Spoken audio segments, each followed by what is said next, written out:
அந்த தியேட்டர் ஓனருக்கு கால் பண்ணி நேத்து ராத்திரி என்ன பட தியேட்டர்ல போட்டீங்கன்னு விசாரிக்கும் போதுதான் ஒரு அதிர்ச்சியான விஷயம் தெரியுது.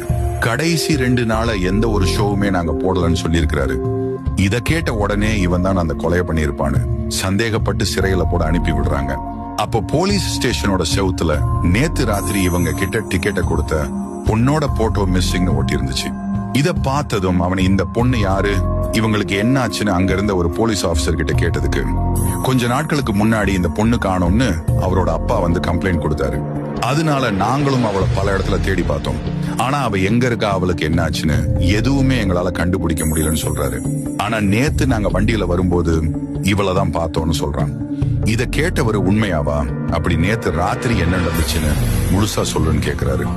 நாங்க 2 பேரும் வீட்டுல இருந்து கிளம்பி நேரா பார்க்க போனோம். அங்க நான் குடிக்கல, அவன் மட்டும் தான் குடிச்சான். அதுக்கப்புறம் வண்டியை எடுத்துட்டு வரும்போதுதான் இந்த பொண்ணு. இதோட ஃபுல் வீடியோ இப்பவே பார்க்கணும்னா என்ன ஃபாலோ பண்ணிட்டு ஃபுல் வீடியோன்னு கமெண்ட் பண்ணுங்க.